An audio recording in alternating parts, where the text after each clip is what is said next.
So we're now going to hand over to Mick Baker, the Tactical Planning Manager at Northumbrian Water, who's going to bring us the findings of the second concept within the sprint, letting the fix find the leak, the potential of the DMA MoT.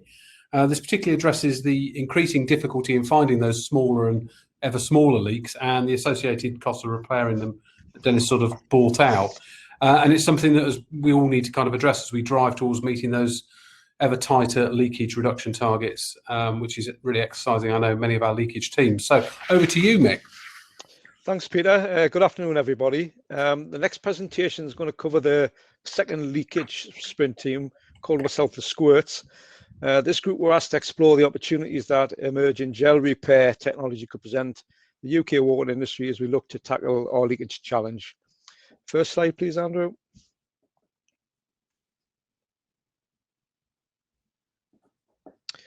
So what's the issue we're trying to address? Well, the first key point is the cost to business, customers and the environment as we look to drive leakage down. It's the cost to find the leaks in the first place, do that with new technologies such as multi-deployment of noise logger correlators to more active leakage activity within the networks. The big mains are the easy ones, you know, we're good at finding them and repairing them. The leakage benefit versus the cost to repair makes this a cost-effective leakage activity in the round. However, as we look for those smaller and smaller leaks in our network in order to meet our leakage commitments, then this task becomes harder and the costs are likely to become actually unsustainable for the industry and our customers. The Squirts thought this was an area that the new gel and plug technologies could offer us a real cost-beneficial solution to reduce this type of leakage.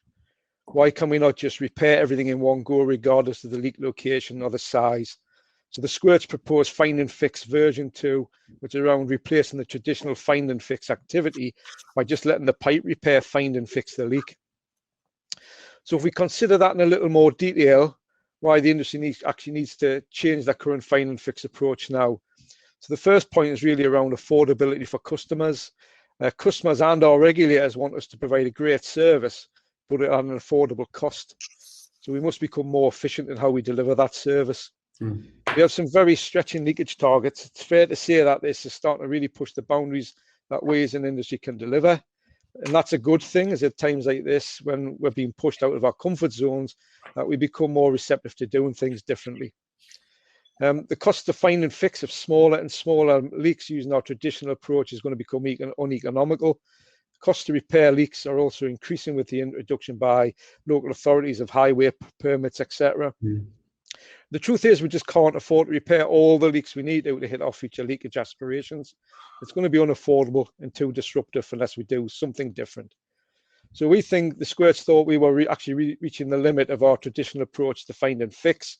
And we actually need to move on to a new approach to complement this and to take us up to the next level. Technologies are out there that will help us on that journey, but many are still in development or in an early stage of rollout. And the idea of a little robot running through the pipes, fixing the leaks as they go is a great one, and probably one day will become reality, but what do we do in the meantime? So the Squirts said what we need to do is actually look for more options within our leakage toolbox, even if it's something that's just going to buy us a bit of time. Innovation will be the key to helping us achieve our goals. Next slide, please, Andrew.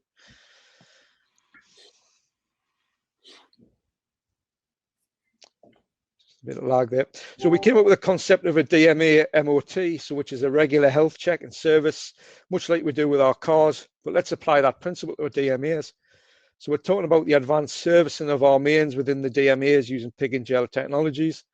So it's an in-pipe solution. It's aimed at reducing our leakage within DMAs with no need to go looking for it, and certainly no need to keep digging up the roads to fix it. It's like the old way of fixing your leaking car radiator by putting the egg white into it. It's the same principle, but using self-sealing gels that are now coming onto the market and delivering them to the source of the leakage as an internal repair plug.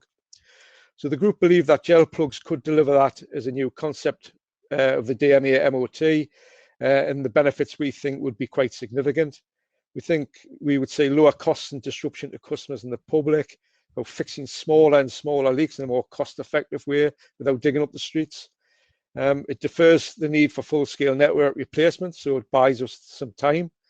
It offers potential to start addressing background leakage, which is the real tricky one, including potentially customer-side leakage. And it also allows us to start looking at the natural rate of rise within the leakage of leakage in the DMA, which then can be controlled through sensors until a more long-lasting pipe replacement systems have been developed.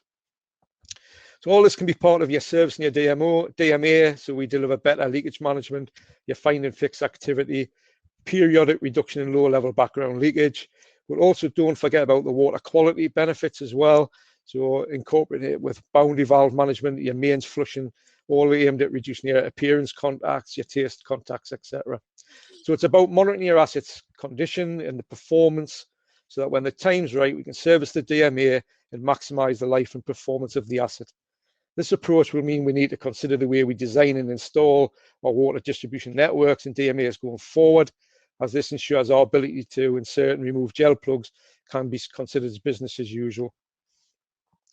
So there are barriers that we need to overcome to achieve success. The squirts have the ideas, but we haven't got all the answers. But together we think the industry can overcome them. First one we wanted to point out was the ever-stretching regulatory performance challenges.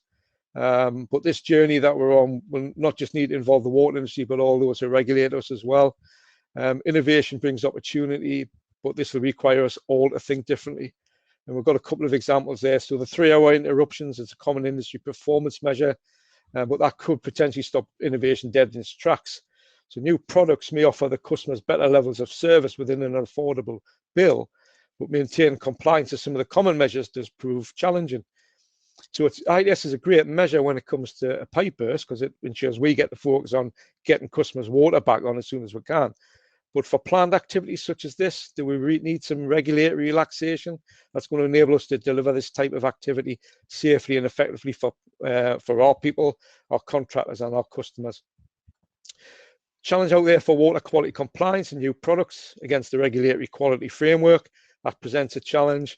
We must always ensure the product's safe to use to supply safe water to customers. But could we have a fast track approach for some of the lower risk products that maybe are already in use in water networks elsewhere? And sometimes these are even in use within Europe itself. We need to always remember the customers are at the heart of this, and we need to be making sure we engage with them so they feel part of what the industry is trying to achieve. There will be some concern, I would imagine, about putting things like gel plugs into the water pipes. So we need a joint approach to across all the sectors to allay any fears and concerns. And finally, we do need to encourage and incentivize through the open market. The supply chain nearly always rises to the challenge if they think it's viable for them to invest in the R&D of the products. We only have a few players in this market, so we need to both support them and encourage others to join us. Last slide, please, Andrew.